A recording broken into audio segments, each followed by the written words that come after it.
Please rise for a moment of prayer for Charlie Kirk and his family.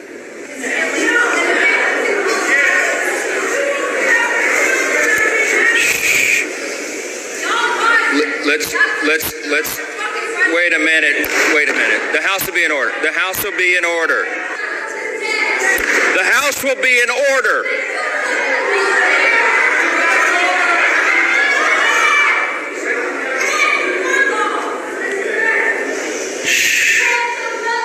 Thank you. Please rise for a moment of prayer. All right, Shalom.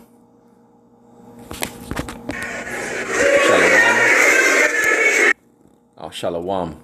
I want to start off by giving all praises, honor, and glory unto Yahweh, Bahasham Yahushai, Bahasham Rakah Kodash. Double honor unto the apostles and the elders of the great millstone who rule well. Peace and salutations unto the hopeful elect, beginning with the 144,000 men.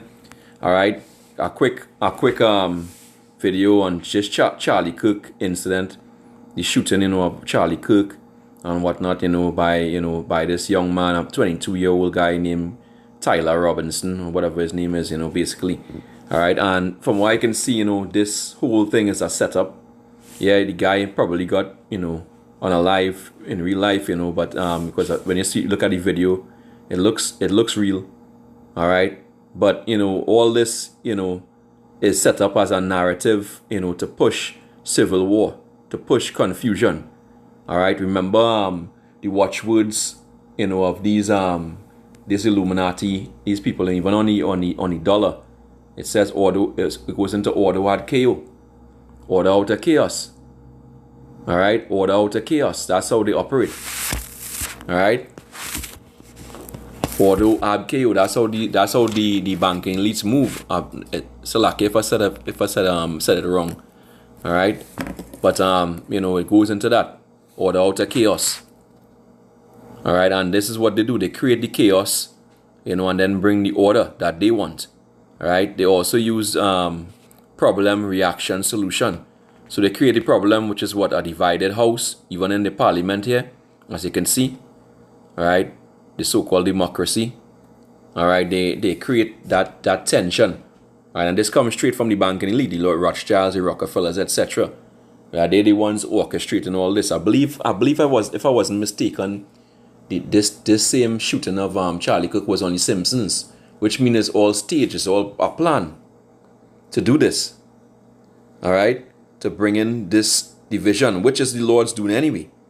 All right, because America is grossly divided, right? Democrats versus Republicans, the right versus the left. The so-called blacks and Latinos versus the whites. All right, and it's gonna get religious too. All right, it's Christians versus the Muslim. These devils going to be turning it way up. They're going to be turning it way up. Best believe and understand. All right? Because, before really and truly, it's just two sides of a coin. When you understand it, both the Democrats and the Republicans, they serve the same master, the same devil, right? Revelation 13 and verse 11, it says, "And I beheld another beast coming up out of the earth, and he had two horns like a lamb, and he spake as a dragon." So these two horns of the lamb is going into the right and the left, the Democrats and the Republicans. All right, okay, but he speak what as a dragon. Both of them speak as a fucking dragon. They speak draconian laws. All right, that's what Trump is doing. That's what Biden did before him. Okay, and when you go into Maccabees, it talks about First Maccabees 8. About 12 verse on down to the 16 verse, it talks about how they created this system of rulership. All right, how they rule, and up to this day, from the Greco-Roman Empire till now, this devil, the revised Roman Empire is still using this form of so-called democracy. All right, which democracy really going into demon rule. All right, demon rule, demo going into demon, and cracy going into rule. Demonic rule, right? Because the Lord never set up anything like that. He set up kings to rule, all right? But this system is against that, okay? And now the system is what? Divided, right? Because the Lord is the one dividing them. Let's go to the book of Mark, chapter 3, verse 25. Right? So you see, well, with this Charlie Kirk thing, a lot of things happen. Look at the uproar in Parliament. All right, it says, and if Mark 3:24, and if a kingdom be divided against itself, that kingdom cannot stand. Right? Now let's look at the NLT. Right, in verse 24, a kingdom divided by civil war will collapse. Woo! That's it. Right? Similarly, a family splintered by feuding will fall apart. Right? Verse 25, and if a house be divided against itself, that house cannot stand. The house of the Senate, the Parliament, right? It's going to fall. It says, and if Satan rise up against himself and be divided, he cannot stand, but have an end. Right, now let's go to the book of Luke. Luke 11 and verse 17. It says, but he, knowing their thoughts, said unto them, every kingdom divided against itself is brought to desolation, and a house divided against a house falleth. In the NLT it says, he knew their thoughts, so he said, any kingdom divided by civil war is doomed. A family splintered by feuding will fall apart. And that family is Esau, Edom. Right? They're already divided with Russia versus the Edomites from the European Union and NATO and Babylon the Great. Right? That's it. You know? Verse 18 in the NLT, it says, you say, I am empowered by Satan. But if Satan is divided and fighting against himself, how can his kingdom survive? And Satan is divided and fighting among himself now. The Bible talks about Satan as being Esau, Edom, right? The so-called white man. And the Lord, Yahweh Shai, he was the one who started this. He was the one who brought that division, right? Luke 12 and verse 51. It says what? Suppose ye that I am come to bring peace, to give peace on earth? I tell you, nay, but rather division. Division. Right? This truth, the vibration of this truth, has changed the earth.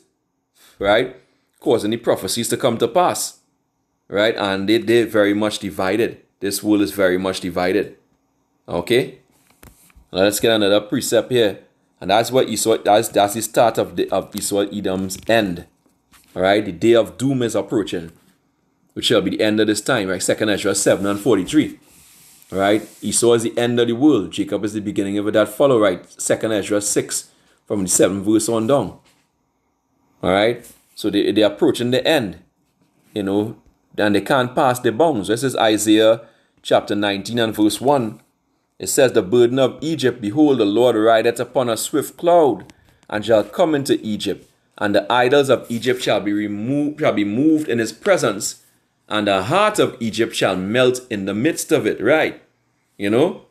That's what's going to happen. Right? Okay? Let me get something real quick here. Isaiah chapter 21 and verse 9. It says, and behold, there cometh a chariot of men with a couple of horsemen, and he answered and said, Babylon is fallen, and all the graven images of her gods he hath broken unto the ground. Right? All the idols, they broken unto the ground. They're through. They're through. Right? That's really what's going on too. The Lord is going to come, and wipe them out. Let me go to the Apocrypha. The book of 2 Esdras 13, verse 29. Right? It says, behold, the days come when the Most High will begin to deliver them that are upon the earth. And he shall come to the astonishment of them that dwell on the earth. So the Lord is coming. He's already come. But through his men. Right? Through his men he come. First and foremost, Right? And one shall undertake to fight against another. Right?